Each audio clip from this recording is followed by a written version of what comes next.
You have a one-game lead over the rest of the crew. So we got a tight race. We got tight standings almost at the midway point. You have won this wise wager now, I believe, each of the last 2 weeks. Let's make it 3 in a row. What do we got?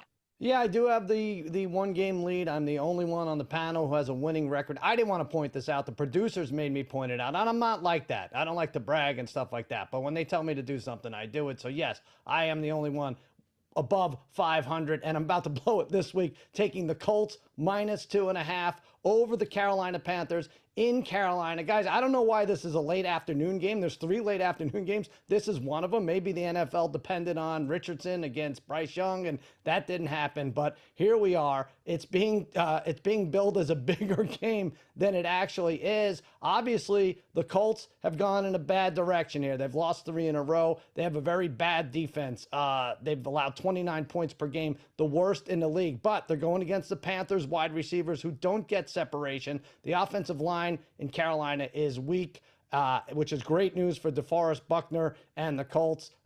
They average about the same amount of points on the road as they do at home. I'm taking them -2.5. They're going to run all over Carolina, who won ugly. Now they're hungover. Carolina doesn't care about winning this game. They got the burden off their back. They got their one win. They're fine. Now, Panthers 32nd against the run. Zach Moss, 12 runs of 12 yards or more. That's tops in the NFL. Jonathan Taylor's touches are increasing. I think this is a blowout, guys. 27-13 in the late afternoon window. Push back on that. Why wouldn't they care about winning this game? Frank Wright was the former coach of the head Colts, and he got fired. So I think his guys are going to run through a brick wall. Is there any concern about a revenge spot for you? No, I don't think so. I don't like where it's falling in the schedule. I see what happens with these hangover teams when the team that they're a garbage team. They barely won that game against the Texans, a game they should have won. That was being hyped up. That was after a bye and everything. But I do see the Frank Reich thing. Don't get Hal started on Frank Reich. He's got 17 different opinions, and they all conflict with each other about Frank Reich. You know, that's like an points interesting today. point on the revenge. Oh, House, this is your boy. This is your baby, Frank Reich, near to your heart. My guy Thomas Brown started up the oven last week against the Houston Texans. I think this week he really starts to get the pots and pans going a little bit. They introduced a couple things to take advantage of some of the skill set of Bryce Young down there at Carolina. But the Colts have given up, I think, 475 points over the last 3 games. So this Colts defense, they just want to get out there and let teams go. They have injuries throughout the entire defense. I like the over in that game. Fair enough. Complete stay away from me. You have the Reich revenge angle, but then you're talking about Carolina winning 2 games in a row. So I see you guys are talking as if you're above 500 and I'm not above 500, and that's not the case at all. But I appreciate the enthusiasm. See now, go Panthers. Honestly, go Panthers, because you need to bring everybody back down to the pack. Sorry, Sal. I was going to give you an endorsement, but now you're out. Now that you're talking all sorts of smack, the family is going to be taking sides against you. Anyway, House. Team of the week. It's been dangerous if you look at the NFL over the course of 2023. But rumor has it your wisest wager is going with the team of last week. Is that accurate? Of course it is. I am nothing if not the chalkiest guy on this board. But here's the thing that I've grappled with all week. And just to be clear, I would love this game when it was the Bengals only laying 1.5. Now we wake up this morning. It's now the Bengals laying 2.5. Everybody's jumping in on the Bengals now that the limits have been raised and folks can get in on this. And the reason that I think that this is a position for the Bengals is it seems like the line is based on a version of the Buffalo Bills that hasn't existed since they were in London. They haven't covered 4 straight games. They have a quarterback who is hurt, who missed practice. We don't know what the status of his throwing shoulder is. And one of the best attributes of Josh Allen and a feature of this Bills offense is Josh Allen running the football. Well, if he doesn't feel comfortable running the football because he's worried about his shoulder, then I don't like that situation up against this Bengals defense, which since the bye week is top 5 in many of the advanced metric, all your sort of EPA measurements. The thing that really has it clinched for me is seeing Joe Burrow speaking of running, he rushed for 43 yards last week. That's all I need to see. His accuracy against the 49ers secondary was impeccable. He had full strength pushing off of that calf and so confident that he's out running around with the football. I like the Bengals at home on Sunday night, laying less than a field goal. I loved it at 1.5. I still like it at 2.5. It's the Bengals for me. And you get it under a field goal, which I totally get and I totally understand. And listen, I've had terrible luck and terrible success picking against Cincinnati the last 2 weeks, or last 2 years, whatever the case may be. I'm sick and tired of going against Burrow and Coach Lou and all those wrinkles they throw out there. But something smells a little off. This seems a little too good to be true, with the Bengals only laying under a field goal, less field goal, against the Buffalo team that's been very up and down and very sporadic over the course of this year. So maybe a little buyer beware, but House, they're your Bengals. They've been good to you. So ain't broke, don't fix it. Raheem, your wisest wager. What are we looking at, bud? I'm going to go with the Houston Texans -2.5 against the Tampa Bay Buccaneers. The look-ahead line on this game was Texans -1. And I think this adjustment is warranted. You look at the Texans, this feels like a good buy low spot on a team that has 2 losses to the Panthers and the Falcons that come by a combined 4 points. So they could have won both of those games, but, obviously the defense kind of let them down and the other teams were able to kick a field goal at the buzzer. But when I look at this Buccaneers team, they stink. They're 25th in offensive efficiency, 17th in passing efficiency, and 31st in rushing efficiency. And one thing that we know that Todd Bowles likes to do, he likes to run on early downs. Well, they're dead last on early down success rate, dead last on early down rushing success rate. So it puts their offense behind the 8 ball. And they're taking on a Texas team which can slow down the run. And then you look at Baker Mayfield. He hasn't exceeded 275 passing yards once all season. So they're not going to really be able to get off offensively. And then when I look at the other side of the ball, the Buccaneers do not generate pressure. They blitz a ton, but they're 26 in pressure rate. When you look at CJ Stroud from a clean pocket, 108 passer rating. CJ Stroud went under pressure, 60 passer rating. So they're not going to get pressure on CJ Stroud. The offense stinks. I like the Texans -2.5 in this spot. I think they go back to their winning ways. I like that one, Raheem, especially if the Tampa Bay got away with one as far as a cover is concerned last Thursday against the Buffalo Bills. Had Tampa covering 8.5, had absolutely no business covering that number, and had a little drama there at the end. And they could have won the game. What do you mean they had no business? You nailed it. They might have won that game outright. So I got no problem with that Texan pick. Here's what I'm doing, guys, for my wisest wager. I'm going with one of my favorite coaches and one of my favorite quarterbacks. And yeah, I'm being a little sarcastic when I say that. But I'm taking the Los Angeles Chargers laying more than 3 in the hook against the New York Jets. The Jets have been one of the most fortunate teams in the NFL this season with the way they're winning games. Let's be honest. They had absolutely no business winning that game last Sunday against the New York Giants. And I think they're going to struggle to score 20-plus points in this game. I think the Jets are going to have issues with Austin Eckler. I think the Chargers, despite the fact that they are a team that can be a paper champion, they could be a team that kind of gets a little bit too much love from the betting public. This week, they're getting no love from the betting public. In fact, everybody wants to grab the points with the Jets. Everyone wants to hop on the fact that the Jet defense has done this and the Jet defense has done that. But if the Chargers get to 20-plus points, here's my question. If you're going to go and back the Jets in this spot, how did Jets get into 20-plus points? Have you watched them on third down? Have you watched them in the red zone? I don't think they're capable of exploiting the weaknesses of this Charger defense. I don't like the Jet offensive line.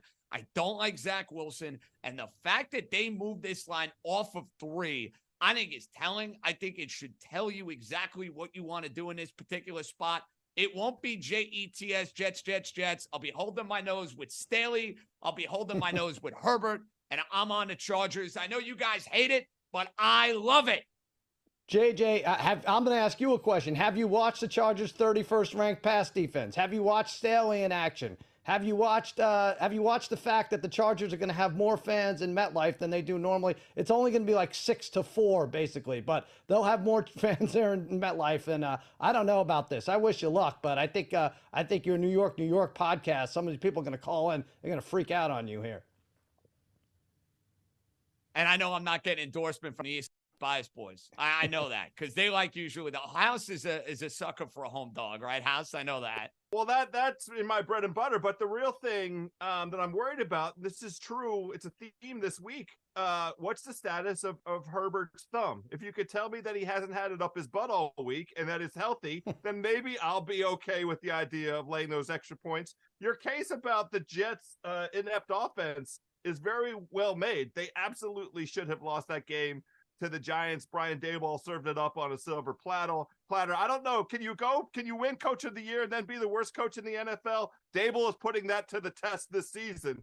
But look, I just, this is a full-on stay away from my perspective. I like the half point for the Jets. That's all. Well, fellas, we have an update from what's going on in London, or no, Germany. I don't even know where these dopey games being played, but let's give you the update as far as the Dolphins and the Kansas City Chiefs. That score is disgusting. It is Kansas City 21. It is Miami 0. The first time they were shut out in a game in the first half under Mike McDaniel hasn't happened since the Brian Flores era in 2021 against the Buffalo Bills. And you know, Raheem, listen, the Dolphins got thoroughly outplayed. The Chiefs had 2 monster touchdown drives, and Miami couldn't run the ball. Kansas City's defense was terrific. How did they rule that Tyreek Hill play a fumble? I mean, I've watched it now about 5 or 6 different times. How is that a fumble? He didn't even catch the ball. But, I mean, at the end of the day, the Kansas City Chiefs are the A side. And when you're A side, you always get the benefit of the doubt. But I don't think you should lose faith in this Dolphins team. I think they're going to come back and make it a game. I mean, I know they've been getting beat up by superior competition all year long. But at some point, they're going to push back. This team is too good to go out like this.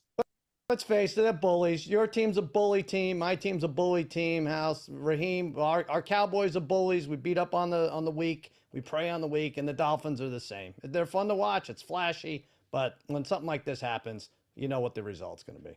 And I'm very disappointed. I have Miami plus 1.5 right now, and I'm not doubling down, Raheem. I can't do it. I'm taking it. Miami plus 16.5. Live line right now at FanDuel Sportsbook.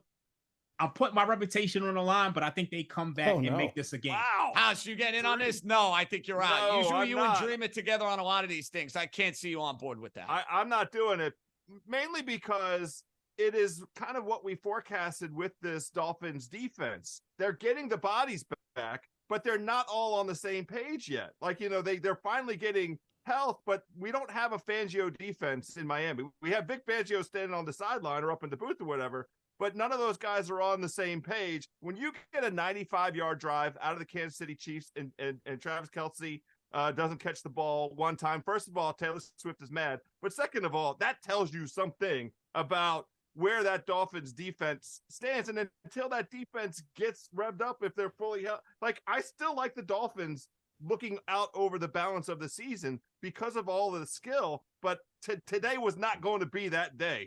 They gave up. I was on the Chiefs. We're talking about the Dolphins defense. They gave up 14 offensive points. Yeah. Like, You got where's to the put the ball in Dolphins the end offense? zone. I agree. I'm with Raheem on that 1,000%. Like, the Dolphins Where's defense the has done their job. Like, Let's they've all slowed. do it. You're right. Let's do it. I'm with you, Raheem. I'm betting the plus 16.5. House, you could put your reputation on the line. What are you risking, really? Yeah. I don't have a reputation. That's right. That's what I'm saying. Let's go. My name is my name. I'm like Marlo in The Wire. So I think the Dolphins are going to come back and make this a game. And I'm riding with you, JJ. Don't lose faith. I agree. Oh, boy. All right, Raheem.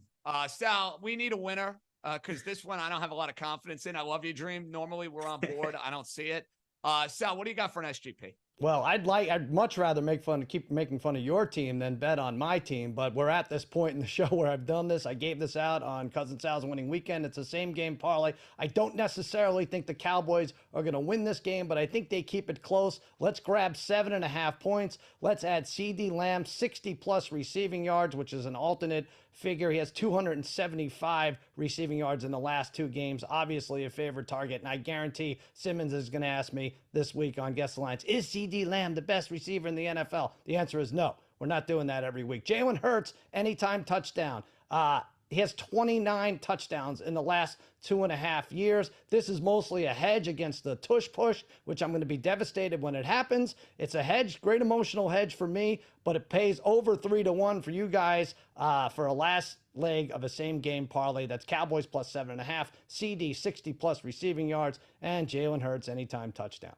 Sal, I love it. And a little spoiler alert. When we get to man's best bet, where the New York dog really let me down last week, I had no business losing that one. Oh, no. Maybe a certain panelist on the show, maybe having a certain team working his way onto man's best bet. We'll have to see on that. You mentioned guest lines. You mentioned our esteemed friend, Mr. Simmons. We'll see if he's wearing glasses. We'll see if he's on an airplane. But he wanted to join the Wise Guys. What do we got, Uncle Bill? Hey guys, it's your old friend Bill. I'm walking around LA right now and can you smell it? Can you smell it? Yeah, it's a new coach theory. It's gonna happen again. It happened last year with Jeff Saturday. It's gonna happen this week with Antonio Pierce. Gave a passionate speech this week about what the Raiders are supposed to mean. They all hated Josh McDaniels. They're playing the Giants this week. Line is under 3. We're gonna go Raiders money line. I like Aiden O'Connell. Let's throw him in 200 plus passing yards. And last but not least, the Devontae Adams, FU, Josh McDaniels, anytime TD. You put those 3 together, you're in like plus 476 range, plus a little profit boost on FanDuel. New coach theory, baby. Let's go. Normally I like getting on our buddy Bill for a lot of these parlays, like the Patriot one last week I didn't like. I remember he had a Jet one a few weeks ago. So I have to be honest, I really like this one.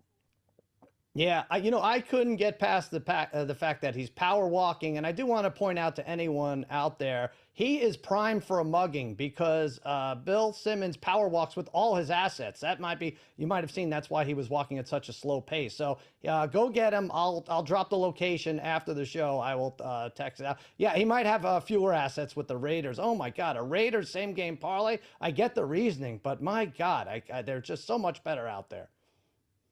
It's just fun, Cousin Sal. See, that's the version of the Podfather I want to see. He's moving, he's grooving. He's not sitting in front of a screen with his glasses, feeling, trying to talk in hushed tones. He's out, pumping it exactly the way that this whole Raiders team. God, are they happy to get rid of Josh McDaniels? What a bum that bum was. They couldn't stand that fella. I love the enthusiasm of the Podfather for this one, and I love the enthusiasm of this entire Raiders team. Like, get rid of that bum. It's time to go cook. We're going to go do some stuff. Aiden O'Connell to Devontae, the hookup we all imagined all season long. It's a good play. I'm joining the enthusiasm, JJ. Yeah, I really like the play because I also have the Raiders in my same game parlay. My same game parlay has the Raiders minus 1.5 total points. Over 37.5, and Devontae Adams over 5.5 receptions. We know Aiden O'Connell can get the ball to Devontae Adams, unlike Jimmy G, who, he has a noodle arm and he misses so many throws. So I think Devontae Adams is going to get the ball at will here. We saw it before when Aiden O'Connell was in the lineup. And I think this is an overplay. You got 2 bad defenses. I expect some points here. And Antonio Pierce stepping in, I think that's going to be huge. I saw some of the press clippings and, things that guys are saying in the locker room, and it appears that they're willing to run through a wall for that guy. So I want to take the Raiders on a new head coach bump, and I think they go out there and win this game. Okay, fellas. Simmons on the Raiders. Raheem on the Raiders. We'll see if yours truly is going to be on the Raiders. Let's get made with Tommy. All right, for my rat line of the week, I'm getting it right out of the way. How is Aiden O'Connell and first ever head coach Antonio Pierce, former Giant, former Washington football player, how are they favored this week? That's all you need to know about this line. It's a rat. They're begging you to take the points with the Giants. They're begging you to bet on the Giant defense that's been playing better over the last couple of weeks. I don't buy it. I don't like it. Simmons, I'm with you. Raheem, I'm with you. This is a rat, and it's a rat because they're begging you to take the Giants. I like Vegas here in this spot. How about that, fellas? I agree. And whoever said it earlier, Brian Dable should give back the hardware for a coach of the year. That's like, I'm sorry, you're going to go on the road and you're an underdog in this spot against a Raiders team was completely given up. It's just our policy. Nothing against you, Dayball. We got to take that award back. It's your fault. Raheem, we need a rat line. What's our rat line? Okay, my rat line is the Arizona Cardinals at the Cleveland Browns minus 13.5. Now, when this line opened at around 7, I think it made sense to take the Cleveland Browns. The Cleveland Browns are a top-tier defense going up against the Arizona Cardinals team, which doesn't have a lot of talent. They traded their quarterback, so they're going with Clayton Tune. But at 13.5, this line is crazy. Deshaun Watson is back in the lineup. This is a guy who's 27th in success rate and 28th in EPA per play. How can you lay margin with Deshaun Watson? And Clayton Tune is a complete unknown. So you're telling me that Deshaun Watson, you're going to lay 13.5 with that guy? Even if Phillip Walker was out there, I wouldn't want to lay 13.5. But it's just a crazy line. I think you got to stay away from it just because you don't want to take that Arizona Cardinals team with Clayton Tune. But at the same time, you're not going to make a lot of money laying double digits in the NFL, especially with this version of Deshaun Watson. House, I need a rat line. Laying big money with Deshaun Watson, not ideal with what I've seen so far this year. What's your rat line? I agree wholeheartedly with Dream, of course. The Atlanta Falcons are laying 3.5 points to the Minnesota Vikings. This line was all the way up to 4.5. Some folks came to their senses and pushed it down a little. My objection here is to the Falcons laying more than a field goal under any circumstances. Now, we know that Minnesota is starting a first-time quarterback, but fellas, backup quarterbacks making their first start of the year, 6-3 against the spread so far this season. And we have on the other side, Taylor Heineke replacing Desmond Ridder, because I guess Arthur Smith has seen enough of red zone turnovers from Ridder. Well, I hate to break it to Arthur. I watched Taylor Heineke all season last year. He led the NFL in turnover-worthy plays. 41st out of 42 quarterbacks, whatever you want to say. The Vikings come in here as a better team on a DVOA basis, and the Falcons are terrible at home. 6-14 against the spread at home, including 3-8 as a home favorite. Stay away from this game or play the Vikings if you want. All right, we're staying away. Sal, rat line of the week. Are you going with a primetime special? Well, first of all, yes, I am. But House, I think you're right. Play the Vikings. I agree. And I also think it's a good move by the Vikings, who you can get a plus 225 to make the playoffs at this point. They're right there with everybody else. Tampa, New Orleans, all teams that, Derek Carr. This is Josh Dobbs, if he eventually gets in there, has just as good of stats as Baker and Derek Carr and all those guys. But anyway, my pick here. House, I'm sorry. Bengals, Bills, and for all the reasons you said, I think it's a stay away. This was on 1.5 all week long. It just went to 2.5.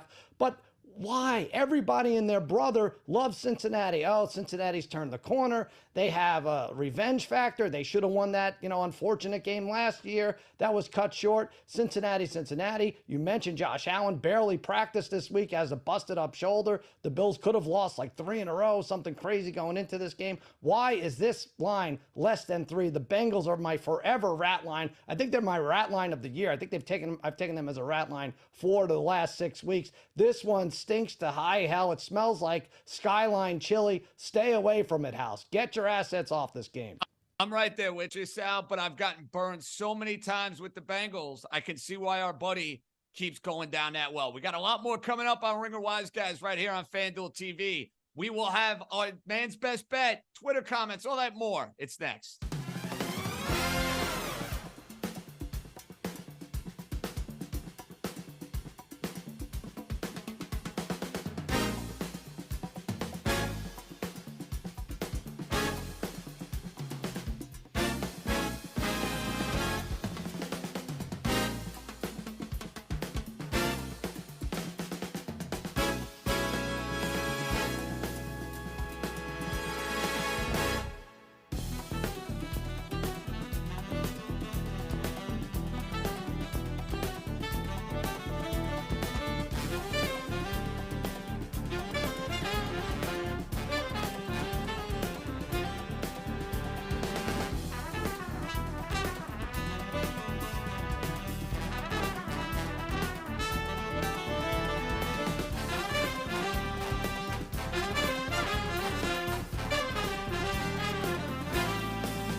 Welcome back to Ringer Wise Guys right here on FanDuel TV. Look at that outstanding lineup of programming coming your way later in the week. Thursday, 9 a.m. Eastern, will be John Jastremski, Joe House, Raheem Palmer, East Coast Bias. As we look ahead to all the lines, we get you covered for the big weekends ahead in November, December, and beyond. And then Friday at 10 a.m., Cousin Sal, a whole lot of winners, a whole lot of shenanigans.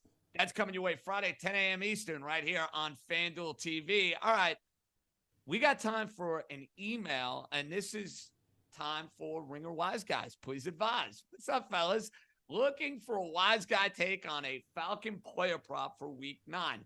Who do you like better for an anytime TD? Is it Robinson at plus 110 or Tyler Algier at plus 175? That's coming from Jordan in Tempe, Arizona. Raheem, what do we like more? Bijan plus 110 or getting that 175? Yeah, I got to take the 175, especially, I mean, with Bijan, you just never know. I mean, this guy, he was supposed to play a couple weeks ago, and then they just pulled him out of the game, and he just never got any touches. And it just seems like Algier just gets more of the red zone touches, so that's where I would go at plus 175. Yeah, Algier is on my bench. I'm sorry. Projected at 4.8 every single week. I'm going to have to start him one of these weeks here, but I agree. It's a coin flip, and so you might as well take the richer odds. Yeah, I like that richer odds angle. Why not play both? Do a tiny bit, do a little third of a unit on the higher priced Algier and something larger on Bijan. I would personally counsel in favor of Bijan because I watched Taylor Heineke check down to a running back probably 4,000 times last year. He definitely does not want to throw the ball over the line of scrimmage if he doesn't have to. So that would be my lean. All right, House. Speaking of leans, it's now time for your SGP. And Sal went with the team that's near and dear to his heart. How about you going with the team near and dear to your heart? Let's hear it.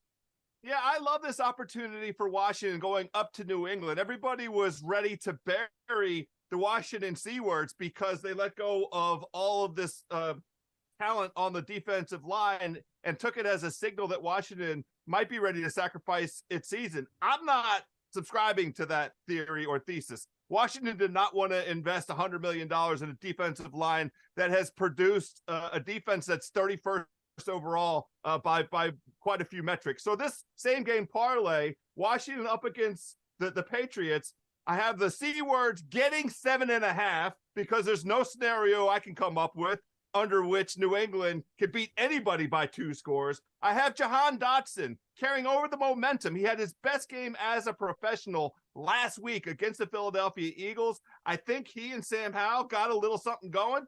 He had 8 catches for over 100 yards last week. We're only asking him to catch over 3.5 balls this week. And then Sam Howell rushing yards over 13.5 yards. Now, Sam Howell, a surprising runner, ran quite a bit down in North Carolina, averaging 16 yards a game so far. So he's looking pretty good. This is the SGP. I think it's paying around plus 280 if you want to get in on this thing.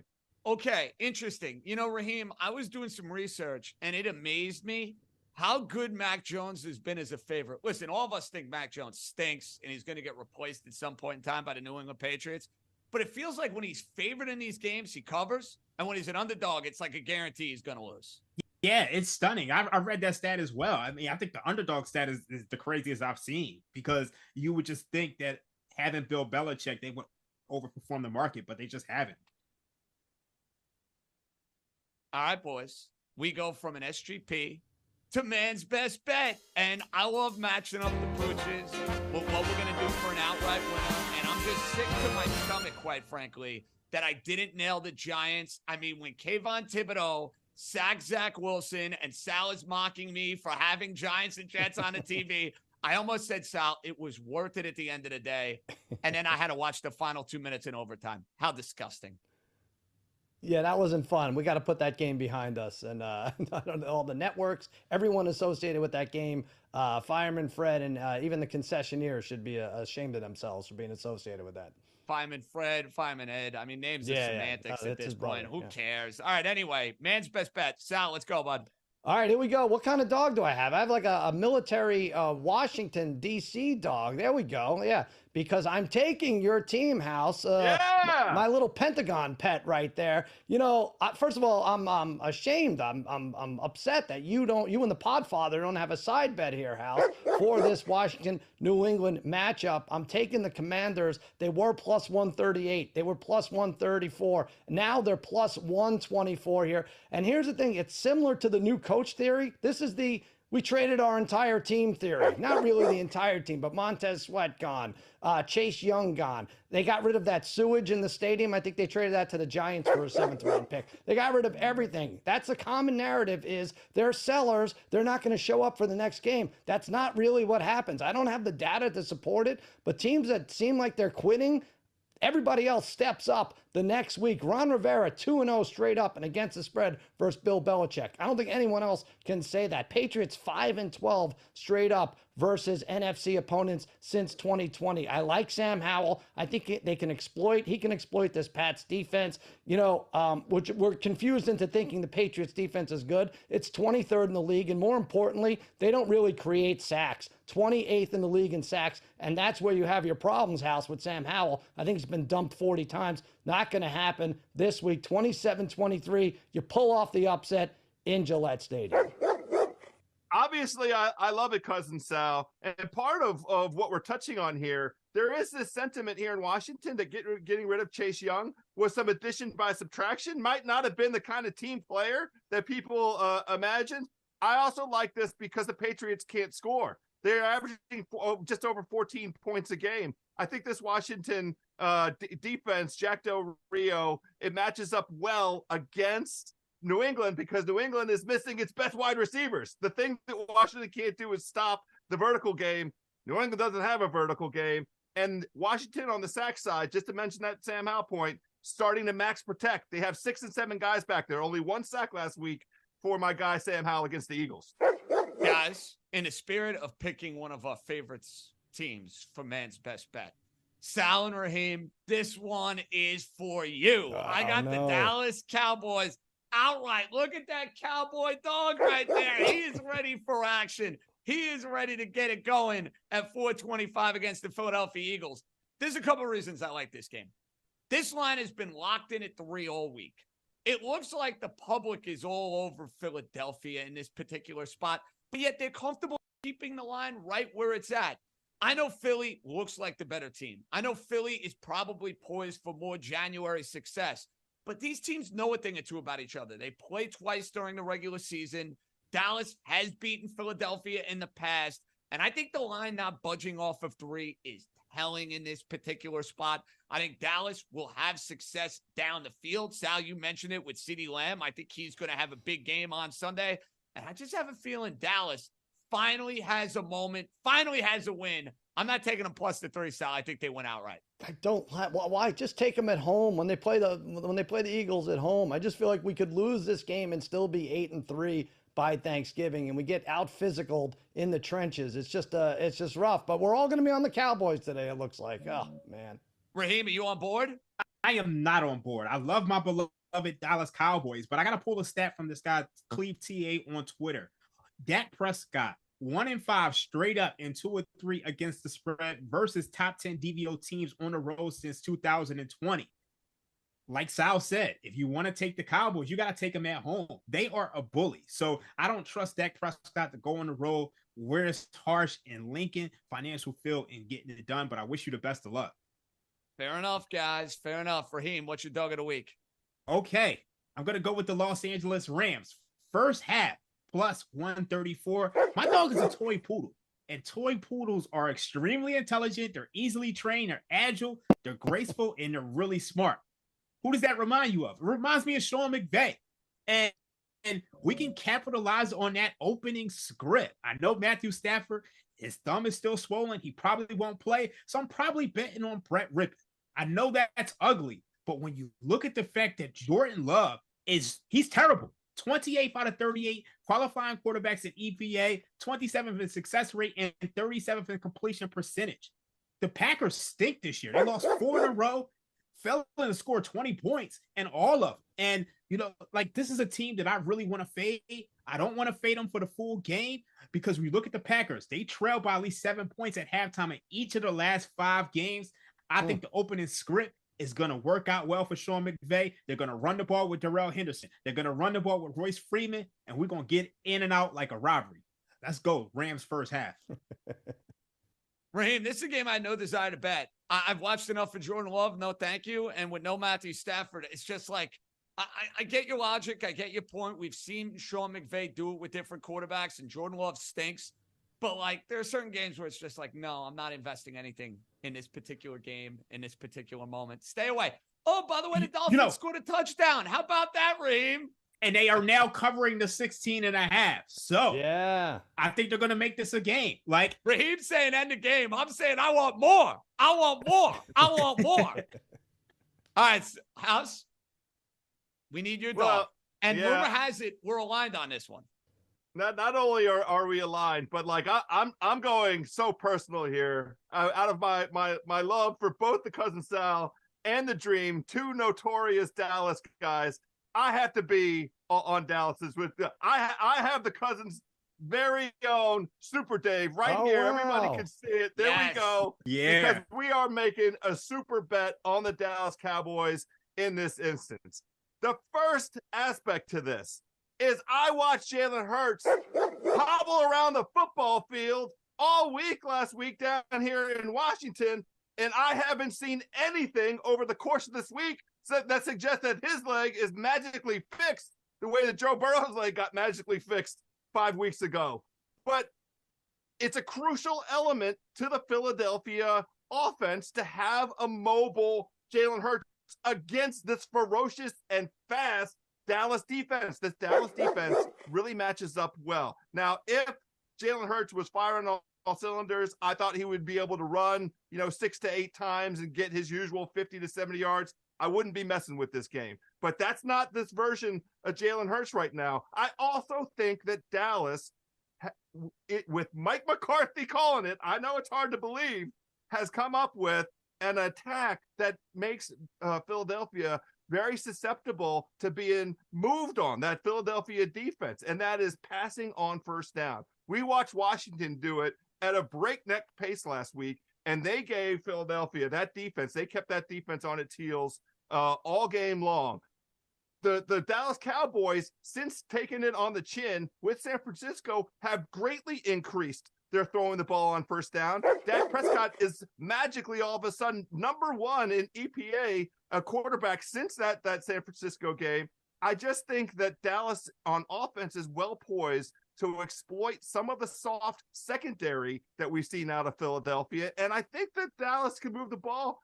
Dak is 3-0 in his last 3 games against the Eagles. Dallas is averaging 44 points. I like the idea of Dallas here.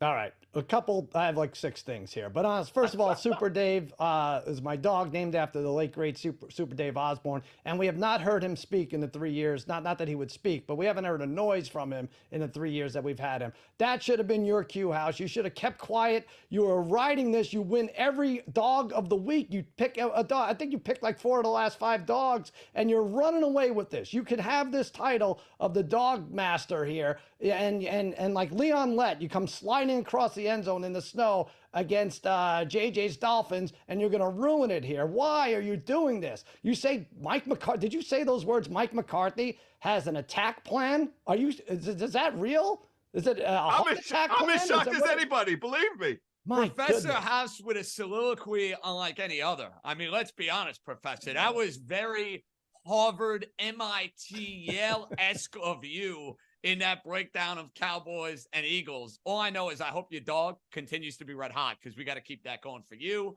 And I want to get on board. I want to get a win. Sal, we have a guest pick. And guest picker is near and dear to your heart. So you want to introduce them? Yes, I do. Our next picks presenter is a fine young man, a good buddy of mine. He is actually the Parlay Kid's son from Against All Odds podcast. And right now, He is a minus 500 favorite to be Ringer's Rookie Producer of the Year, Mikey Meatball Sicoli. Let's hear him. What's up, Ringer Wise guys? I'm here to bring you my lock for Week 9 of the NFL season, and I am looking at the Dallas Cowboys team total over versus the Philadelphia Eagles. The Cowboys have averaged 37.5 points in the last 5 matchups against the Eagles, which also includes a start in there by Cooper Rush.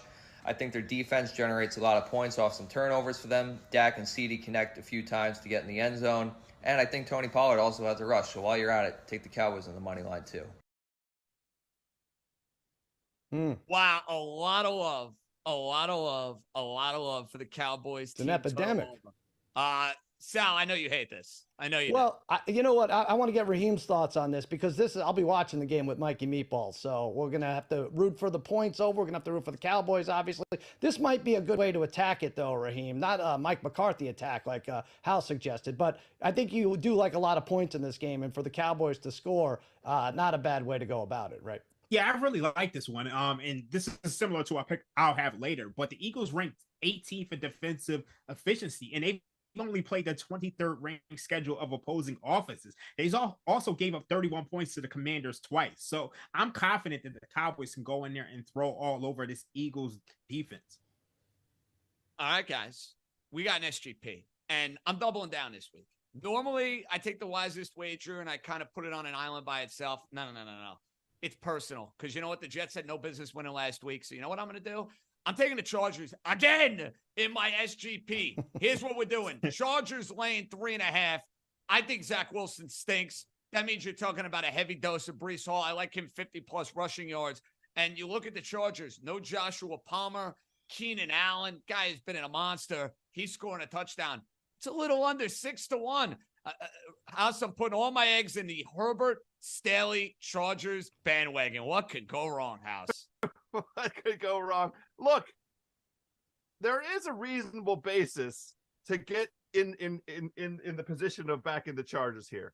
And it all comes down to that offense. I mean, we haven't really seen the version of that offense that, we've kind of imagined, but Keenan Allen has showed out. I mean, he's really bolstered the passing attack in the absence of Mike Williams. It's almost a one-man show because they can't get anything out of that rookie from TCU thus far.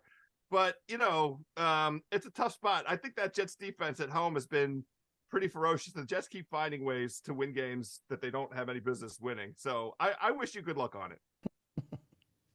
I'm telling you, the balloon is about to burst for that Jet MetLife little streak that they have going. I mean, you want to talk about weird and wacky? They've won a couple of weird and wacky and bizarre games this year. So it'd only be fitting and only be right for the Chargers to give them a little taste of their own medicine. The Chargers haven't, I just looked it up. Chargers haven't looked good in back-to-back games since 1957. So you have that trend. Guess what? I'm due. I'm a believer in due. I'm going to be due for the first time since 1957, which, by the way, what was Buddy Holly, the #1 artist in America? All right, let's get to the injury update, guys. Who's in, who's out for this Week 9 across the board? Matthew Stafford, Raheem mentioned it, out for the Los Angeles Rams. Damian Pierce, not much of a factor this year. He's out for the Houston Texans. This is a biggie in my opinion. Tyrod Smith is in. Puka Nacua is in. And Deshaun Watson back for the Cleveland Browns. We'll see if Deshaun Watson looks a lot better than he did a few weeks ago against the Indianapolis Colts, where he played and clearly shouldn't have played. And we saw what happened with P.J. Walker coming in. Sal, we were big on the Browns at the beginning of the year. Do you have any hope that Deshaun Watson could get this season turned around? I mean, he has looked so bad in the last year and a half of playing football. We know the Browns defense is good. We know we're not big fans of the head coach, especially the Podfather, who was just belly aching about it to the high heavens after last Sunday. Can you see the Browns getting to where they need to be in the AFC North? Yeah, I feel like that Coach of the Year award is almost like the cover of Madden at this point. Stefanski won it, right? And in his best game, he was doing it from home, coaching from home. He had COVID. Brian Daboll won it, same kind of thing. I feel it's turned into a jinx here. And yeah, to Raheem's point, with we don't know what Clayton Tune is an unknown for Arizona. I feel like Deshaun Watson is an unknown, really. really hasn't strung together enough reps, enough games, enough anything to determine what he's like. And that number, I think, is too rich. 13.5 is crazy. Everybody and their brother has them as their eliminator after going through the Buffaloes and the Miamis and the Kansas Cities and the San Franciscos. So good luck to everyone out there. But I will say the Browns defense hasn't looked great in a while. They should be able to flex their muscles this week. Well, the Browns defense hasn't looked great, but I'm going to tell you who does look great. The Miami Dolphins defense looks great because they just sacked Patrick Mahomes, and they now have the ball in Kansas City Chiefs territory. Whoa. Hopefully you guys did take the plus 16.5 because I told you they would make it a game. Hopefully they get a point here, a touchdown, field goal, and we're in good position. From your lips to God's ears. House, I need a tease of the week because I got to dial in on what's going on in this Dolphin game. What's the tease of the week? Well, I already made the case for why the C words, teasing them from 2.5 up to 8.5. That line for the New England Patriots, I'm not worried about New England winning by double-digit score here. And then the other side of this, all week long, the New Orleans Saints were only laying 8.5 points at home against the Chicago Bears. And my man Tyson Badgett, the teabag, that line, of course, this morning jumped back up over the 8.5 to 9.5. I'll still lay it. I'm gonna lay the Saints in a 6-point teaser from 9.5 down to 3.5. The C words up to 8.5. I don't think I have to make a case. The Bears are the worst road team in the NFL over the past 3 years. 6-21 against the spread in their last 21 road games. They're 3-12-1 against the spread in their last 16 games in general. Just a bad football team. And poor T-Bag on the road. We can't back him. So it's Saints minus 3.5, Commanders plus 8.5. That's some cash money, fellas. Guys, here's what I like for a two-team tease. Sal, I think you're going to like half of it because I'm looking at your rat line with Buffalo and Cincinnati, and I'm going to tease up the Buffalo Bills. I think that'll be a spirited, feisty, competitive game on Sunday Night Football. You want to tell me Cincinnati wins and covers? Fine, but I'm getting Buffalo up to 8.5. I like the sound of that. And then I'm taking my dogs. The Baltimore Ravens, who have been good to me these last few weeks, I don't see them losing at home to the Seattle Seahawks. So give me the Ravens, who will be much better than they were against Arizona, and Buffalo, and we call that a winning two-team team. Oh, no. I'm a little ahead of you guys. Two pick six? Is this going to count? Oh, no. Not funny. Not I'm just funny, kidding. but it is 3rd and 20, by the way. That was a good one. I knew what Sal was doing. That was coming. That was coming. Thank you. I saved that for the perfect spot, and it still didn't work. Yeah, I like your teaser. Bills getting up to 8.5. I don't think many people are on that. So, yeah, why not? I mean, they're the Bills. They should keep it close. I do like Seattle more than a lot of people do. So, but the Ravens at home is probably okay too. You got a prop bet for us?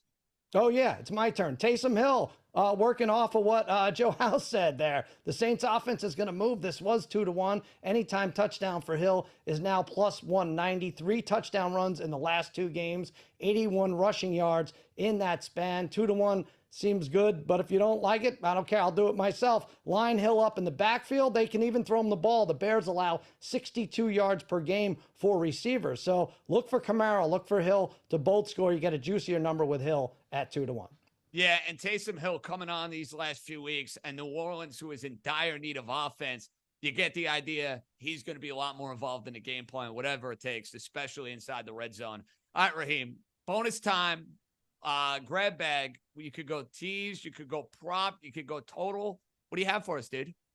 I'm gonna go Cowboys Eagles over 46.5. We covered this briefly earlier because I know somebody had the Cowboys team total over, but when you look at these two teams, they play high scoring games. 3 of the last 4 games between these two teams have gone over. The only one that didn't go over was the game that featured Cooper Rush, who we know isn't a great quarterback. So both of these defenses are a little bit overrated. Eagles 18th for defensive DVOA, 23rd ranked schedule of opposing offenses. Cowboys, 3rd, but they played the 32nd ranked schedule of opposing offenses. I think both of these two teams, they're taking a step up in class. We saw the 49ers put up 42 in this Cowboys defense. We saw the Cardinals put up 28. I think Jalen Hurts and them could put up, 25, 28, 30. I think the Cowboys will do their job as well. Let's go over. I like that, Raheem. We've seen some nutty games in the past between the Cowboys and the Eagles. I do think we'll have points in that one. full-fledged endorsement on the over. All right, guys, we have more email questions. Always fired up when you guys and gals join the fun here at Ringer Wise Guys. Here we go. Hey, Wise Guys, how are you feeling about the Texans against the Bucks on Sunday? Well, we know one of our panelists is feeling really good about the Texans because Raheem made it a wisest wager. But Big Joe in Jersey, I'm looking at Nico Collins over 60.5 receiving yards. Can I get a Wise Guy sign off, or is there a better bet on this game? House, 60.5 receiving yards for Nico Collins, or we playing this differently from a Texan Buccaneer perspective? No, I like that quite a bit. And when Dream was breaking down his handicap, the real key to this is keeping CJ Stroud in a clean pocket. He has been dynamic out of a clean pocket this season. The Tampa Bay Buccaneers mount a pass rush, but they don't get home. They have a terrible sack rate. So I think CJ is going to be comfortable. And if he's comfortable, that means Nico as his primary target. I love that this combination. I think this is a good wager. You look at Nico Collins' numbers here. He is in every other weeker. Really, honestly, he has 146, then 34, then 168, then 39, then 80, then 30. So this is his plus side week. So I think the over is a good match. See, I'm just going with Raheem's pick on this one, guys. I love the Texans here. I know Tampa Bay had extra time to prepare in this spot, and people are going to say, all right, Todd Bowles' defense will be ready to go against the young quarterback. I just don't like Tampa's offense at all. Raheem, you're going to win that wisest wager, buddy. I love the Texans today. I hope so. Hopefully we get into the window. Well, right now I'm trying to monitor what the hell is going on in Germany. But what we are going to do is hit some honorable mentions. Maury Kessler gets an honorable mention today on the Wise Guys. And Sal, you mentioned Seattle and Baltimore. Make the case for me why you like Seattle if you're going to play this game plus the points. Well, I think they're you look at them on the road, they're pretty good. They're almost even better at home. I know the 12th man is the big that's the motto, that's the stigma attached to them. And you look at Geno Smith, I think play Seattle in the first half. Geno Smith, a couple touchdowns in the first half of his last two games. Then they kind of slowed down. But again, I like Seattle more than most people do. Going up against the Ravens. So I would take Seattle in the first half. You get +3, +3.5 if you shop it. So here's my problem with that. Now, I get the logic because Pete Carroll and the Seahawks have been so good in these 1 o'clock kicks going West Coast to East Coast. Mm-hmm. However, at the same time, to me, Baltimore a wagon, and Geno Smith has just not put up the numbers. Raheem, we talked about this the other day. Going against that Raven defense, I just think it's a bad spot for the quarterback. Yeah, I definitely think it's a bad spot for them as well. I just think I have this game power rated at Ravens -7. The only thing that concerns me is the Seahawks. They do have a top tier defense, and they did trade for Leonard Williams. And, like Lamar Jackson, he's very similar to Patrick Mahomes in that he, when he's a short favorite or a short dog, he performs well. But when he's covering these big numbers, it's not the same. So I'm staying away, but I do like the Ravens. Well, House, how about this? A Raheem Mostert 13-yard touchdown. Here come the Dolphins. It's 21-14 going into the fourth quarter. You gave up on him, JJ. You're not allowed to enjoy this. You gave up. I still think it's a bad bet. I'm just throwing that out there, Raheem. I still think it's a bad bet. I'm doing everything in my power to mush this. How distracted, Sal, am I going to be during our digital time over the next 20 minutes? It's going to be a mess. I love it. I love it. Well, I'm warning everybody now. If you follow us on the Ringers, YouTube, Twitter, all the great digital stuff we have going on, you're going to basically get an inside look of what a lunatic I am and how I get to act and behave during a Dolphin game, because me and all the Wise Guys, we're going to have Danny Heifetz with us. We're going to have all sorts of fun. We'll be reacting to what should be a pretty nutty fourth quarter in Germany. It's 21-14, Kansas City over Miami. Life for the Miami Dolphins. Guys, we got to cash a lot of tickets here on this Sunday. For Joe House, Raheem Palmer, Cousin Sal, John Jastremski, you want to join us on our digital feed, we will have a little fourth quarter party for the Dolphins and the Chiefs. The Wise Guys are out. Enjoy your football Sunday. Be good, everybody.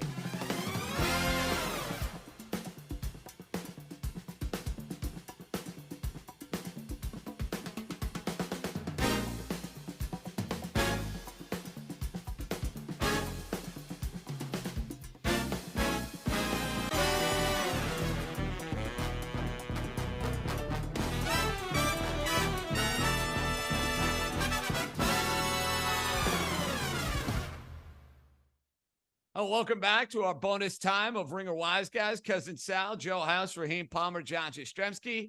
Fellas, got a new lease on life. Just when you thought I was out, House, they pulled me back in, baby. Well, JJ, maybe all it took for the Fangio defense to get cooking was a halftime adjustment. Maybe it was Oktoberfest. They had some beer left over there in Germany. I know we're in the first week of November, but something, has gotten into that Dolphins defense. They're looking pretty good. That sack on Mahomes was big time, buddy. Well, I can tell you this, Sal. I know you wanted to make sure that I was attentive for the hour that we were on FanDuel TV. And I would say, all things considered, I deserve a 9 out of 10 because I thought I was a pretty good host. I actually thought I was not distracted. I was pretty well behaved. Is that accurate? Excellent. You did. Your team did you a favor by going down 35 points or whatever it was. So you had to pretend to be numb to the whole thing. But now you're back in. Raheem and I both have plus 16. What's the live line here, Raheem, and a money line? I'm looking right now. Raheem, what do we got here live for Dolphins and Chiefs? We have Dolphins plus 6.5. Money line plus 280, over under 48.5. So right now they're 6.5. So if you bet Kansas City's up 7. So if the game is status quo, you win money on Kansas City. Yes. Yeah, and you would not make that bet. Wow, he really knows his math, this guy. Wow, Raheem is a wise guy. Yeah, he's a wise guy and a whiz kid. See, that's the difference, Sal. I'm a wise guy. I don't do math. We don't do that at Syracuse. We saved that for the MIT kids. I like where we are. I like where we are, Raheem. You know this is going to come down to some stupid pass interference call, and the Chiefs are going to get their way, and they're going to win by a field goal. And I'll be bitching about the pigs. That'll be happening. I'm going to be honest with you. I think the Dolphins win this game. Whoa! Do you really? Yeah, I do. There was some extremely sharp money in the market on the Dolphins today. Took this line from Pick'em to Dolphins -1. But JJ, you're a Dolphins fan. You remember this game from last year. They played the Baltimore Ravens. Baltimore, yes. They were getting stomped on. And you have to put this Miami Dolphins team away. The fact that the Chiefs only have 14 offensive points in this game, it says a lot about how well the Dolphins defense is playing. Yep. Now it's up to the Dolphins offense. Well, and what's looming large here too, and this is looming large in a big way, that Fugazi fumble call on Hill at the end of the first half that they gave a touchdown to. I mean, let's be honest, right now, that's the difference in the game. Sal, there you go. You wanted me belly aching about officials, you got it. I agree. I love it. It didn't take you long to start making excuses for a game that's still going on. But yeah, go out there and win. Score some points is the other part of this equation, right? I understand. Guys, you like this comment. This is from Vera. This is so much better than the weird commentary team in Germany. So Vera enjoying us. Maybe putting the crew in Germany on mute. And I got to say, I actually like Orlovsky. I actually think he's good doing the games. That's my personal take. Listen, Rich Eisen's a legend. He's Staten Island's finest. These studio guys who think they could do play-by-play. It's such a big mistake. It'd be like Sal, me and you. Honestly, they should have the Ringer Wise guys and Simmons do a game at some point. Can Simmons buy a broadcast and make that happen? I think he probably could. I mean, would he be doing it walking in the street? Because that could get a little dizzying for the viewers, I think. No, I understand that. All right, let's get to another honorable mention. The Saints and the Bears. Raheem, this line is getting jacked up. There's clear tease protection with this one. How do you see this game shaking out? Oh, this one's ugly. This is a game in which I would hold my nose and bet Tyson Bagent, just because I don't know how anybody in their right mind could lay margin with Derek Carr. This guy is probably the worst red zone quarterback in the history of the NFL. He can get you to the 20, but he can't get it in. So I would take the Bears. It's ugly though. It is ugly. I actually, Sal, I'm deciding, and I have to make this decision within the next half hour, between the Browns and the Saints in an eliminator pool. Which one do you like better? It's sort of a similar situation, right? Because, the Saints aren't as high as 12.5 now, but yes, I'm with Raheem. You're banking on a not great quarterback at home in offenses that have struggled and have not put together like back-to-back good weeks. I think you'd go with the Browns only because I trust their defense a little more out of the two. House, are we teasing the Saints? I feel like that's a tease spot for you. Well, I had them in at when they were laying 8.5, and I'm going to stick to my guns. I can't come up with a scenario under which the Chicago Bears can score on this Saints defense. And quiet. We're killing Derek Carr. It's quite appropriate, but they are they brought up 400 yards 3 straight games. So, it's pretty good, I would say. The other thing that I like very much about this Saints offense, we're seeing a lot of Taysom Hill inside the red zone. We're seeing less and less of Derek Carr down there. We're starting to see, that Wildcat thing that's so effective for the Saints and the weapon they have in Taysom Hill. So if they just kind of stick to that, I like them. All they have to do really is to get to 20 points, and that'll be it. I can't come up with a scenario where the Bears get to 10. Guys, I'm just warning you. You're going to see the side of my head so much over the next 20 minutes. This is going to be really bad for business. I'm a little concerned, Raheem, seeing the way that Kansas City's running the ball here, because the Dolphin defense, as you know, has been on the field a ton in this game. I mean, it's still early. Still got a lot of time. You got to have some faith, JJ. It's a lot of time. You know what I need? I know it's early, but I need a stiff drink watching the final few minutes of this game. I got to mellow out. I got to calm down. Sal, you have any advice for me over the next 12 minutes? I don't know. I'm getting a good look at the inside of your ear, though, and I would love to take a Q-tip just to the right upper portion. That's it? There. I need a little Q-tip action. Yeah. I know. I might. You're like Mariah Carey. You have a good side to you. I know, yeah. I do, and it's clearly not that. All right, let's hear from Sheil and Solak. Extra point taken. They got all sorts of insight on the Week 9 card. All right. Locks of the week. So, what do you got? Not a bully. I resent that. All right. Like I said, great week for fading the new young starters. Whatever team was facing the Vikings, independent of what team it was, because Jaron Hall is a rookie in his first start. It just so happens that the Vikings are playing a top 10 defense by success rate. The Atlanta Falcons, who have made a quarterback change this week from Desmond to Taylor Heineke. Now, when you and I talked about the Falcons preseason, when we talked about them recently, one of the things that you would always bring up is Taylor Heineke is a very highly paid backup and is a very competent backup. And I have always agreed that Heineke is one of the more competent backups in the league. London unlikely to play in this game. I'm not terribly worried about that. I think it's going to be a heavy dose of running the football for the Falcons. Vikings, one of the worst run defenses in the league this season. So I'm not too worried about the London injury. Obviously, it sucks, but down to 3.5, I will still take it. Give me the Falcons against the spread. We'll see what happens. I took the Vikings at plus 4.5 in my column there, so we are on opposite sides. No Falcons surprise. 4-point win, baby. Yeah. Here we go. Yeah. Window there it. There we go. All right. We'll see. I don't like, you're definitely on the other side of my next pick based on all your comments earlier here. I'm taking the Panthers as a home dog here. I thought the Panthers defense last week against the Texans was their best performance of the season. Agreed. I mean, they were flying around Frankie Louvu all over the place. Can they slow down that Colts offense? Maybe. Solak likes the Colts ground game there. He easily could be right about that. But it's probably recency bias, but I was encouraged by what I saw from Carolina's defense last week. See this becoming a bit of a shootout because the defense is so banged up and is so bad, but I don't know if I like Bryce Young in a shootout. I'm not even there yet on that passing game. So I'm personally on the Colts. My third and my final one, though, I like the Texans -3 at home against the Buccaneers. Bucks pass defense has really, really struggled the last few weeks, not having nearly the success that we're used to seeing this defense have. D'Amico, Stroud, they have a lot of young energy on that team. They're gonna bounce back quickly, and this Buccaneers team is a good team to do it up against. John Grenard, Jerry Hughes, Will Anderson, the rookie, still playing great ball. This is a good pass rush in Houston. I like their ability to win this by more than a field goal. So Texans -3 at home against the Bucks. All right. My last one says I'm not going to take the Texans. I haven't done this. I haven't taken the Eagles this year, so I'm taking the Eagles in the picks contest. Wow. -3 at home against the Cowboys. Jalen Hurts has the knee injury, and so I think what you saw on film last week was he is an athlete who is so attuned to what his physical limitations are or what he needs to do. And so he wasn't running around. He wasn't scrambling. It was all right, we're taking the check downs. We're running RPOs. We're getting the ball out of our hands. And I think that'll be, a nice option here against this Cowboys team. If the Cowboys commit extra resources to A.J. Brown, you still got Devontae Smith. You still got Dallas Goedert. I mentioned it earlier. The Cowboys left tackle situation concerns me. I think Josh Sweat has been fantastic for the Eagles this season. Josh Sweat could have a big game here. So I think it's close. I don't think the Eagles blow them out. I just trust them more. I trust them more specifically at home in this spot. I think they're two very good teams, but I've got the Eagles something like 27-23 covering that 3-point number. There you go.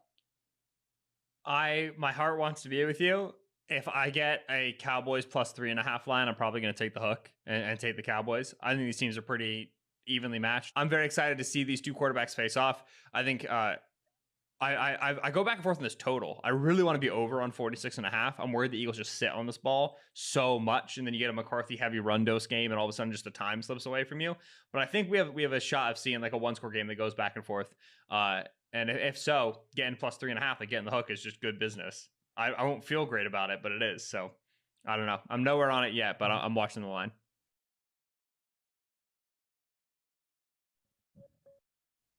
All right, good stuff from the fellas. Now time to welcome in one of my favorite people. He loved being on Ringer Wise Guys so much. He said, I'm going to be on even during the fourth quarter of this Chief-Dolphin game. Danny Heifetz, one of the Ringers extraordinaires. Heifetz, can you believe you signed up for this? Yeah, no, thank you for having me, JJ. I knew you'd be wanting to watch this Dolphins game, and I was like, how can I get JJ to talk about Alvin Kamara, Tyson Bagent, the Tampa Bay Buccaneers in the fourth quarter of this Dolphins game? That was my main No, thing. I don't mind. Listen, you're a man of honor. We appreciate what you do. Quickly here, what has been your takeaway from what you've seen with the Dolphins and the Chiefs 3.5 quarters in? Honestly, it reminds me of the Super Bowl. This is Andy Reid and Steve Spagnuolo have been coaching football longer than Mike McDaniels has been alive. And that's just and also jet lag is a thing. And I'm just watching this and I'm like, all right, the Dolphins, maybe they've been in Germany too long. JJ, show some respect. Look straight ahead. Your guest is talking to you. Come listen, on, be a mensch very, here. We're very attentive to our guest, but listen, right now, we have to be very focused on what's going on in Frankfurt, Germany. Danny, since I'm all over the place and I'm a mess, let's get to your picks before I get myself into trouble, before I get fired from the show. You mentioned Alvin Kamara. Let's start there. What do we got? I don't know. I mean, it depends. Do you guys like going to an ATM for money? Or do you like to just make bets and just cash the money at home without leaving your house? Because I think that's. I'd rather just cash it. I don't want to go unable to do I'm either. lazy. Yeah. Alvin Kamara over 4.5 catches in this Bears game, over 38.5 receiving yards. You can same game parlay them together if you want for even money. I know that's probably not usually a great idea. Doesn't matter. The over-under for Kamara, 4.5 catches. I'm not kidding you. I think Kamara's going to have 4 catches in the first quarter. Like, this is the bet of the century.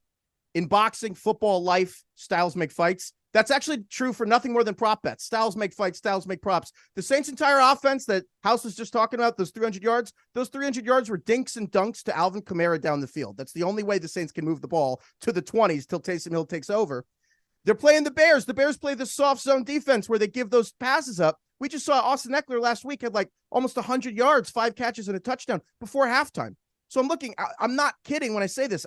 I mean, we got Alvin Kamara, who leads all running backs in catches, despite being suspended the first 3 games of the season. I think 4.5 catches before halftime. I like the sound of that. By the way, Raheem Mostert almost fumbled. He did fumble. Yeah. He did fumble, but I mean, almost lost the fumble. I should rephrase I like that. this bet. I mentioned earlier that the Bears allow most receiving yards to running backs. Did I say that right? In the league, over 62 average per game. So could be good. All right, Danny, your second best bet is not going to be near and dear to the heart of one of our particular panelists. So one of them already mentioned to you that you guys are going to be arm wrestling at the end of this. So maybe the arm wrestling is going to happen, but what is the pick that you're going heads up against with one of the wise guys? I like the Buccaneers +3 over the Texans. I know Raheem's going to be mad at me. Look, you guys are the wise guys. There's too much wisdom on this show. I'm here to be, I'm more of a dumb guy. There's a lot of smart people here. But I think, I won't lie, it's ugly. It's an ugly bet. It's an ugly game. If you want sexy, go watch Eagles Cowboys or Bengals Bills. Like, this is an ugly game for degenerates. And I just think we're giving too much leeway to CJ Stroud. He played incredible the first 3 weeks. He had 10,000 pass attempts in a row without a pick. We're like, all right, he's good. And then the Texans been pretty bad. And we're just like, well, he's good though. Like, wow, they've found a franchise quarterback, coasting for the fact that, but he hasn't looked good. And that's okay. He's still going to be a good player. But what I see right here is this incredible stat I got from Rich Rebar. Since week 4, only PJ Walker has a lower completion percentage below expectation than CJ Stroud in the last 4 weeks. So we're not talking about that because Stroud's clearly good. But what I see is a Texans team that's running on the first down at the highest rate in the league. And they do that. Well, rookie quarterback, we don't want to put him in third down and long. But when you run on first down, you actually create the third and long. And it's a facto. CJ Stroud, 43 pass attempts in third and long. That's the most in the NFL. So I look at this game. I'm not going to pretend the Bucs are pretty, but what I do see is a rookie Houston Texans quarterback facing a bunch of third and longs against the Todd Bowles defense, and you're getting points. And I just think the rest of it's kind of overthinking it. Those are really good points. Like really, really good points. But the thing is, the only team worse on early downs than the Texans are the Tampa Bay Buccaneers. They're dead last in early down success rate for rushing and early down success rate, period. Now, the question I have for you is that if both of these teams are going to be running on early downs and struggling, shouldn't that lend itself to an under? That's totally fair. And to be clear, you're right. The Bucs can't run either. And I left that out because it didn't really help my argument. But yeah, no, the Bucs can't run the ball either. I won't pretend. But I also think Mike Evans, Chris Godwin are a pretty big, huge mismatch for the Texans secondary. No offense to Steven Nelson. And oh my God, who's the Texans' other cornerback? Freaking It's all right. You're Jack on the Wise Griffin? Guy show. We're giving you a pass on that. Don't kill yourself. I won't You're pretend. NFL Ringer show. We're going to grill you on that. You're fine. Don't worry. Here's what I do need to ask you, though, because you're on a hot seat and you're with all the guys. You don't like Raheem's pick. Sal is with the Colts. I took the Chargers. House took the Bengals. If you had to side with one of the Ringer Wise guys today, Danny, who you siding with?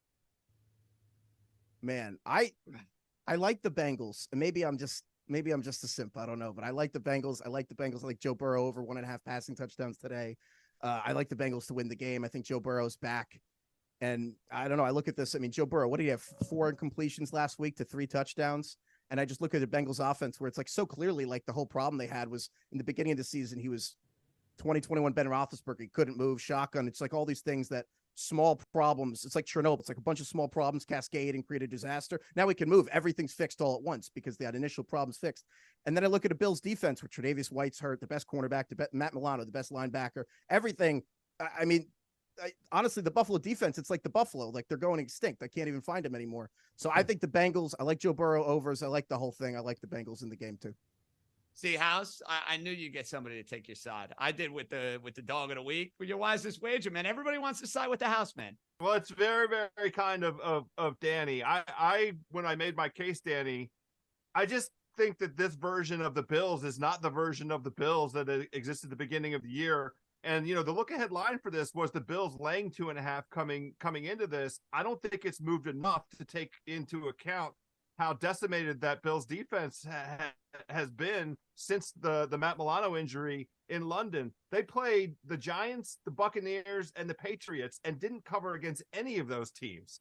You know, and it's all because of the defense. So I don't want anything to do with Josh Allen, who's skipping practice because his throwing shoulder is hurt. And, you know, there's a question about whether or not he's even going to play. That's not the spot to go ahead and invest in the Bills from my humble perspective, even though the Bengals are by far the chalkiest pick of the entire weekend.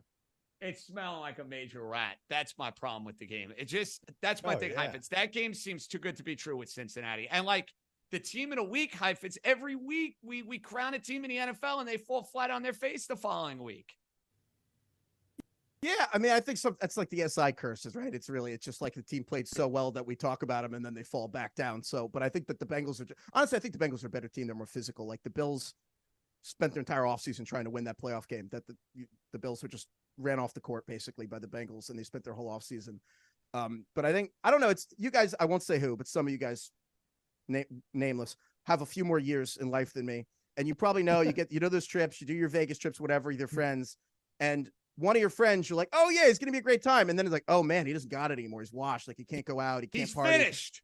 And so you're like, that guy, it's not our idea of him anymore. I think the skill at this point of the NFL season post Halloween is like, who's that team that we're like, yeah, they're good to go. And then you watch them and you're like, damn, they don't have it anymore. I think I'm not going to put the Bills in that bucket anymore. Maybe the Bengals are the opposite. They're the team that got way more fun over time. I don't mind your Burrow over 1.5 touchdown passes, but I am going to warn you, if he only has one and he's throwing a Hail Mary at the end of the game, the referees are going to allow multiple assaults in the end zone. So I hope you're not banking on that play. Fair enough. Heifetz, another prop for us. What do we got? So I think Breece Hall over 60 yards is good. I think that, you know, that game, if you've lost money on Sunday and you're banking on Breece Hall over 60 yards with your life to get back in the black over the weekend, that's not ideal. But I think Breece Hall with the Chargers, I like it. I think the Jets, they've been that team that's just keeping everything close. I think if the Chargers take that early They're a bunch lead, of cockroaches. That's what they are, Heifetz. It's bound to run out for them. They've been a bunch of cockroaches. And it's the only way they can win. You know, the Chargers run, they haven't given up a lot of yards, but honestly, it's because the Chargers have been taking leads. I think the Chargers run D is still soft. And despite the Jets O-line injuries, Breece Hall's the only way they can move the football. And I think Breece Hall's the key to them winning this game. So I do like Breece Hall over 60 yards. By the way, who had wagers on me staying in the show longer than House today? Sal, if you bet that already?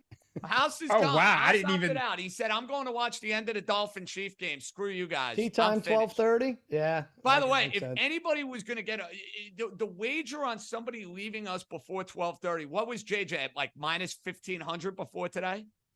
JJ's you? Yeah. I don't As know. in me, yes. Yeah. I don't know. House is always the favorite. He's got too much going on in his life. It's unpredictable.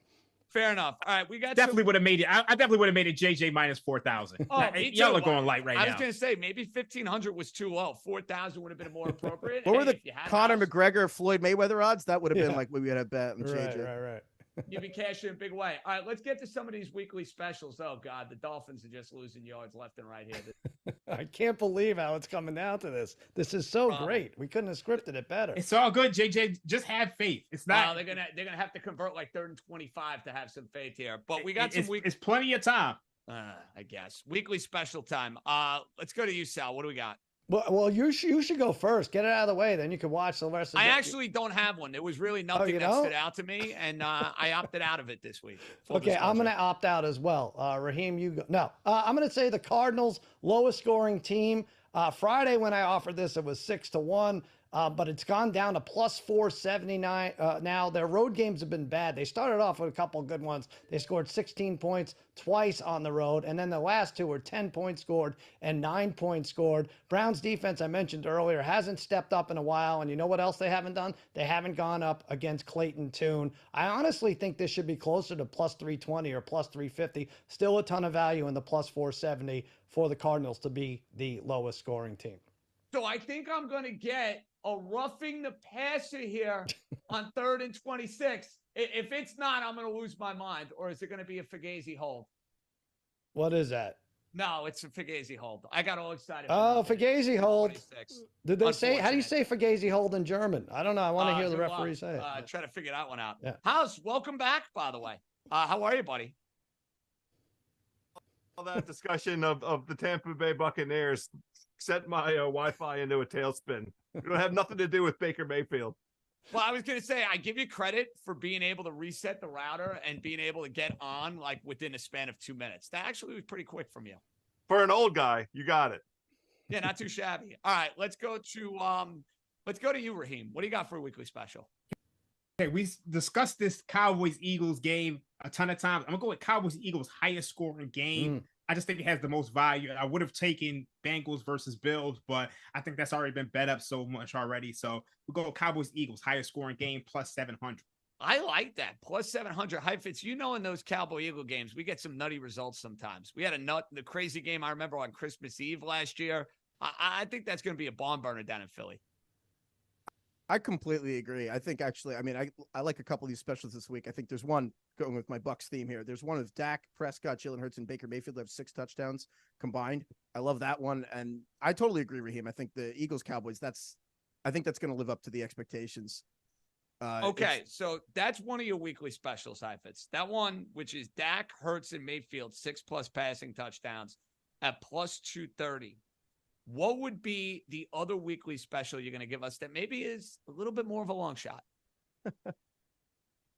I love each team to score a rushing touchdown in the 1 p.m. Eastern window. I had to count the zeros. I can't even see. It's plus 200. I think that's 200 to 1. Again, I said I'm not this wise or smart guy here, but I wish I had some Raheem Palmer technical, database analysis here. Actually, I just think it's really fun. And I think it's actually really feasible because big picture, what do you have? A lot of terrible quarterbacks and a lot of quarterbacks who are bumpers up on the bowling lane, not going to be allowed to throw passes inside of the 5-yard line. And so I'm looking at this and I'm like, I get 200 to 1 that each of these teams get a rushing touchdown. It just kind of like seems out of whack to me in proportion with the only thing we're talking about is how bad the quarterbacks are. Yeah, 200 to 1 is 200 to 1, but I don't know about that. I think it's a lot of fun part rooting for an Arizona Cardinal or a Chicago Bear to cross the goal line after their handoff. But that's good luck to you with that. Now, House, now that we have you back, we didn't get your weekly special. Care to chime in on what that might be?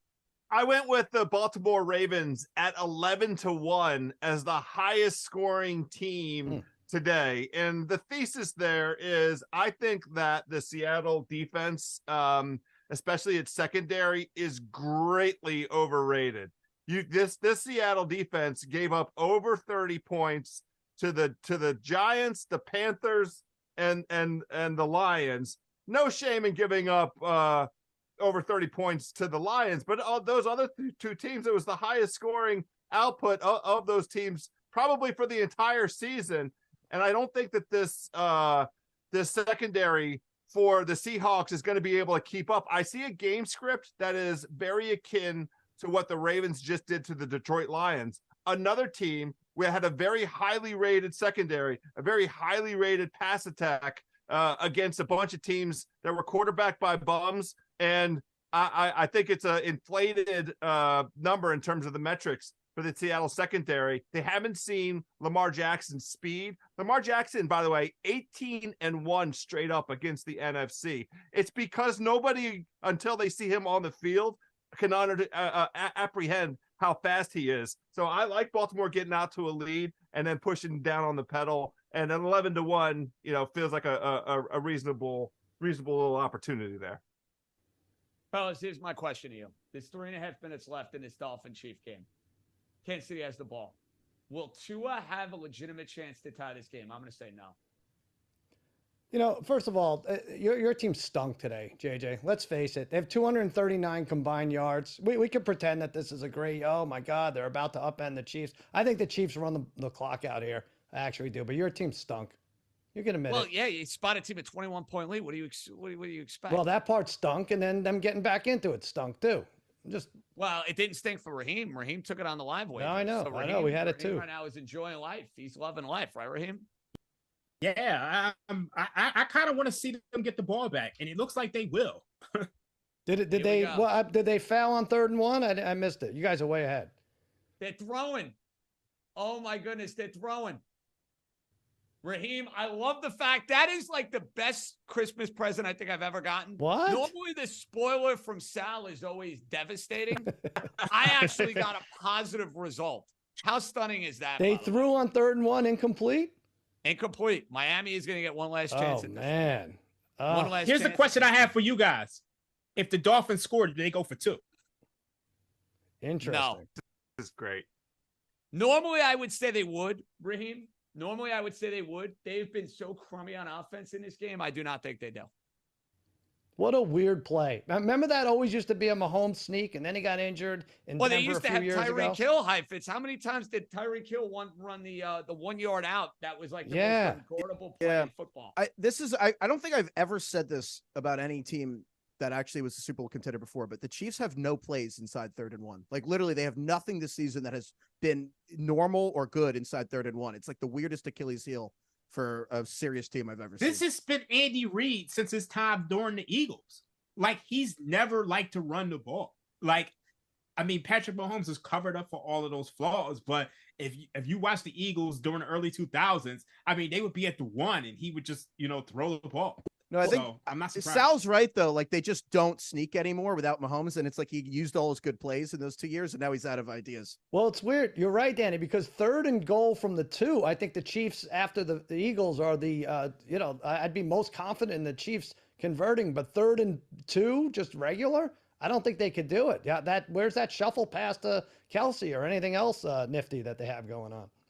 That's a great run by Mostert. So I also screwed up. Oh, that is Mostert. I have a mistake I have to admit to all of you, which is that I was staring at Travis Kelsey became, I think, 25-1 to score a touchdown. And I understand that we might not get anything here, but if the Dolphins go down and actually give us overtime, I owe all of you money. See, you like that though. Taylor Swift's not there though, Raheem. If Taylor Swift, Heifetz, excuse me, I can't get anybody's name right because I'm so distracted. Normally, I'd say if T Swift is there, it's an automatic bet. You know what I mean? Heifetz, bet anything Travis Kelsey related. Once I found out she was hanging in New York City and not going to Germany, I said, I'm staying away from Kelsey props today.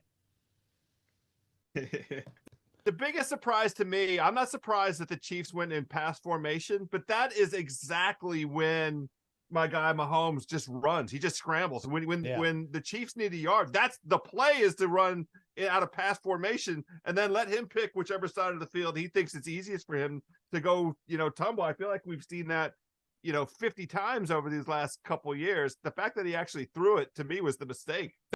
Dolphins defense, Raheem, deserves a lot of credit in this game. I mean, let's be honest. They gave up 14 points to Patrick Mahomes. It basically was 2 drives. I know everyone's going to kill the Dolphin offense today. Dolphin defense showed up in a big way. The crazy thing, and I think I said this on East Coast Bias the other day. The Dolphins offense has been beaten up on bad teams, because you look at what they did against the Eagles. They only had 10 offensive points. Yeah. They had 20 offensive points against the Bills. So it's really the offense that's got to get going, because it's like the defense is going to be there. Boys, we're going to have a very riveting final 2 minutes of this football game. We made it. Sal, be honest, what would be my grade across the board? Professor Sal gets in the lab. JJ, we knew was going to be a mess throughout most of this show. I think I held it together pretty good. I think you did. I think I would have given you a solid B+, but then you started screwing up our names towards the end. I get it. The resemblance is uncanny, but screwing up between Danny and Raheem, I don't know. I feel like you should have that by now. You should have that down. But I'll give you a B. I'll give you a solid B. You know what? If I got a B when I went to school, I was usually pretty happy with it. My mom might not be particularly happy with it, but I would be pretty happy with it, especially if we were talking about a math and science class. For Danny Heifetz, thanks for joining us. Cousin Sal, Joe House, Raheem Palmer, JJ signing off. Enjoy all the football. Cash those tickets. I'm going to be yelling and screaming. I need a stiff drink, even though I really shouldn't have a stiff drink. But anyway, JJ out. Boys are out. Be good, everybody.